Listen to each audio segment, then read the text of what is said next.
Friends, we are at the end of March, which means it's time for my March monthly reading wrap up. I am so excited. I somehow read 18 books this month. I have no idea. We're going to discuss them all. And it's like wild that we're already approaching April, which I'm really excited about because that means warmer weather. It means reading by the water. It means reading at the park. It means sunshine. I cannot wait. But yeah, I read 18 books this month. I've been averaging about 15 or 16 a month so far into 2023, and most of my reading has been in audio format, which is new for me because I didn't read audiobooks before 2023, but it seems to work really well for my schedule and my lifestyle, so I'm going to continue doing audio format. I mostly get books from my library on Libby, and I also have a Scribd subscription, which I really enjoy as well. So let's get into the 18 books that I read in the month of March. Okay, friends, I have my iPad here to keep me on track, and we're going to start with physical books because I only read 3 physical books this month. So I read the first 2 books in the Dark Olympus series by Katie Robert, Neon Gods, which is the first, and Electric Idol, which is the second. Electric Idol is like the fan fave, and I see why. It was definitely my fave of the 2 I've read so far. You have a super morally gray main character, male main character, which I loved, and then the female main character is plus size. And what I really enjoy about this series is that you get plot and spice. Like, I'm all here for reading stories that like literally have no plot, just spice. Like, the spice is the plot. I love those, but I feel like this is the sweet spot between plot and spice, and they are inspired by Greek mythology. And I just really love Katie Roberts' ability to pull you into a story. Like, I am deeply invested in this universe and these characters, and I'm really excited to see how the rest of the series unfolds. It's supposed to be like 10 books or something, which I am a series person, so I'm like locked in. I'm ready for it, and I'm super excited to continue to see how it unfolds. The last physical book I read in the month of March was The House of Eve. I read it alongside Shelby. It was her book club's March pick. And I usually don't read historical fiction. I actually think this is the first historical fiction I've read in quite some time. I was a bit nervous, but I actually really enjoyed this one. And I think it's because of Sadika Johnson's writing style. Her writing style is impeccable. And the story is very circular in that you do get a full circle moment by the end. And the way that it ends, you're like it just gives you so many questions, and you really want to think about the ways in which the story could unfold, which I loved the ending of it.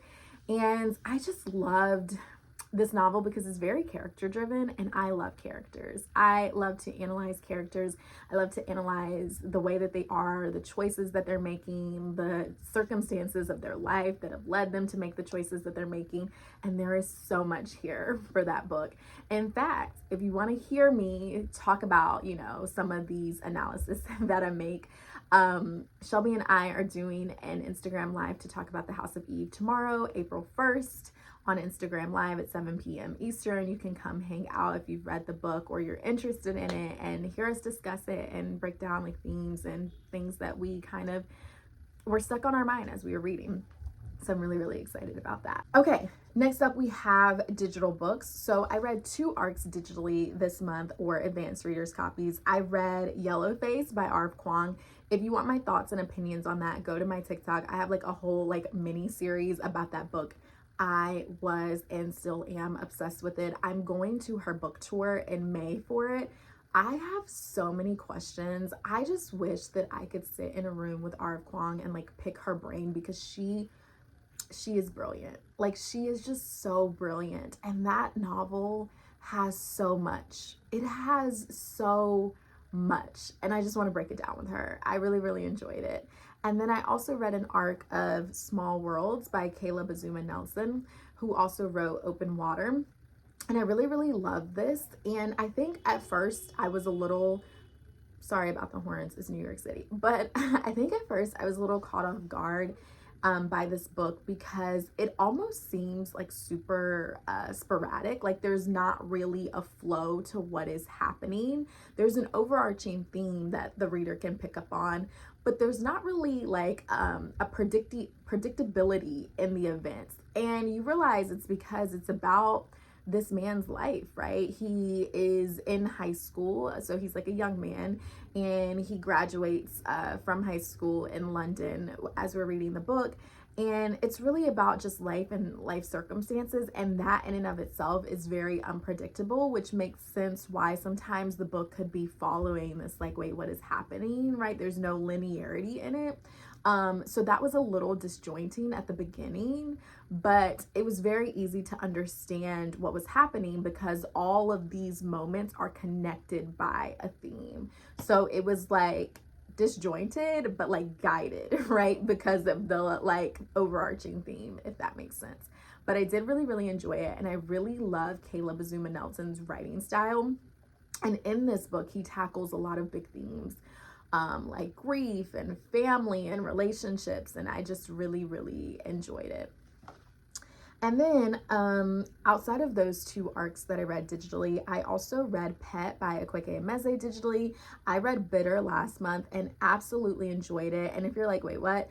The reading order is technically Pet and then Bitter, but chronologically it's Bitter and then Pet. I accidentally read Bitter first, but I really enjoyed it. And I was talking to some friends about this. I think by reading Bitter first, I kind of understood Bitter and Aloe and kind of the sentiments around this fear of like diving back into searching for monsters and things like that we see explored in Pet, because I had seen the ways that the monsters had like ravaged Lucille and all that it took to get them out, or so they thought. But I really enjoyed Pet. I find that Akwaeke Emeze is a phenomenal writer and storyteller, and their books are crucial in helping us reimagine and think about a better world, but also thinking about like not being complacent, right? Once we accomplish the goals that we set out for a better world, and how really creating a better world doesn't have an end date. It's always going to be constant and ongoing. And these two books are really important. So I highly recommend Bitter and Pet by Akwaeke Emeze. I also read two books digitally for the Trans Rights Readathon. I read Cemetery Boys.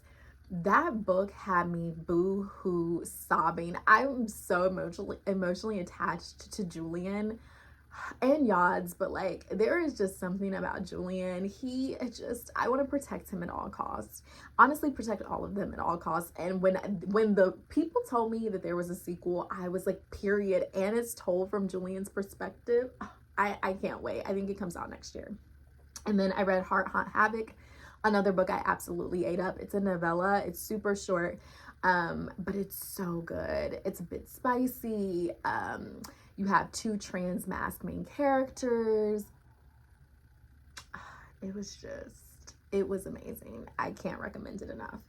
And yeah, those are my digital reads. Lastly, we have what I read in audio format. So for the Trans Rights Readathon, continuing with that theme, I read Felix Ever After, which I loved. I really enjoyed the audio and the narration, and it was such a good, just like book. I loved that book so much. I also read A Million Quiet Revolutions. I did this in audio, immediately ordered a physical copy because I do think that this one can be a bit confusing. Like the narration is good, but it can be a bit confusing. So it might be helpful to do like a tandem read and either read this digitally and audio, or audio and physical, because it would have been helpful for me at least to be able to see the words. It is written in verse, which is why I like the narration with the audio, but I do think it would have been helpful for me to see it. Nonetheless, I highly enjoyed this book.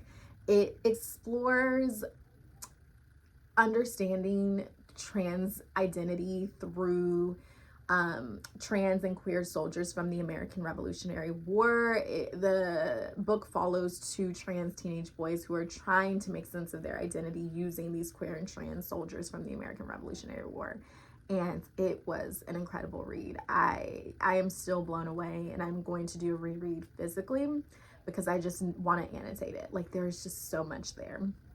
I also read in audio for the Trans Rights Readathon, Don't Call Us Dead and Homie by Dainez Smith. I hope I'm pronouncing that right. their poetry, those poems in those books are some of the best writing I think I've ever read. And it was just like, I was going back and rewinding because I was like, I need to just hear this again. And it was incredible. They are not super long poetry books, but they're super powerful, and there's so much there that I also immediately went out and got physical copies. I also read Olga Dies Dreaming in audio. I really enjoyed the narration, but I don't know how I feel about this book. Like, I'm not gonna say that I would recommend it to people because I'm so uncertain about how I feel about it myself. It was just, there were moments that I really liked, and then there were moments that I didn't. And overall, I just found myself like not really wanting to get into the book because I was like, I'm not really enjoying my time here. But I rarely DNF books.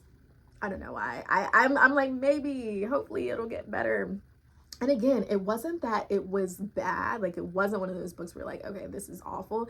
It was just one where I was like, there are things that could have made this better. What those things are, like, I can't articulate, but it's just, I don't know. And I've talked to some friends about this who've read it as well, and we're the same. Like, it's just very mixed feelings about this book. If you've read Olga Dies Dreaming, can you let me know, like, what did you think about it? I'm very curious. And then I also read Black Girl Call Home in audio, which is another poetry book. If y'all can't tell, I love poetry. This one is by Jasmine Mans. I really, really enjoy Jasmine Mans' work. I actually did I went to an event that she was at. Incredible. I really enjoyed this poetry book, and the audio she narrates, it was fantastic. I can't recommend the audio enough. I also read 2 books by Elizabeth Acevedo, who has become one of my favorite writers. I read The Poet X and With the Fire on High. She narrates her audiobooks, and The Poet X is written in verse, With the Fire on High is not. But I highly recommend the audio because her voice and the ways that she brings these stories to life is unmatched, and I love them both so much. With the Fire on High might be one of my favorites of hers. I love that story, and it has like elements of food incorporated. There's like a trip to Spain. It was really, really good. Both of these are YA, by the way, but amazing books. And then let's see what else I read. Oh, I read You Got Anything Stronger in audio by Gabrielle Union because I fell in love with We're Gonna Need More Wine. Gabrielle Union's ability to tell stories, to be vulnerable, to be honest and authentic is one of my favorites. And I have always enjoyed Gabrielle Union's like work, but didn't really know much about her life. And so these 2 books have given me a lot of insight and just also a lot of respect for her, honestly. And she, again, is just a fantastic storyteller where you really get drawn into the stories that she is telling about her life and the lessons that she's learned from them. And I really, really enjoyed it. And then lastly, I'm like, there's so much here, but I think this is the last one that I have to talk about. I finished off with Cultish, which is a nonfiction book that explores like cults. And honestly, like, what is a cult? What isn't a cult? How do people become a part of cults? It was amazing. I really, really enjoyed it. A lot of people have recommended this book to me, and I wasn't sure how I was going to feel about it, but I absolutely enjoyed it. And the audio was fantastic. This is a more academic sort of nonfiction. It reads very academic, but it's not inaccessible.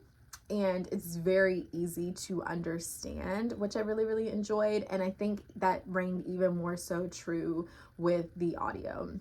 And the author of this book also has another one called Word Slut, I believe, which I'm going to be reading in April because I just love the way that she shares information and knowledge in such accessible but meaningful ways. And so, yeah, I really enjoyed that one. And friends, I think that was all 18 books that I read in March. Let me know, how many books did you read? What was your favorite? Are there any of these that I read that you're like, oh, I want to read that? Or if you've read some of the ones I read, let me hear your opinions about them. And I'll see you in the next video. Bye. Thank you for watching. Oh, and let me be a YouTuber for a second. Don't forget to like, comment, and subscribe. I love you lots.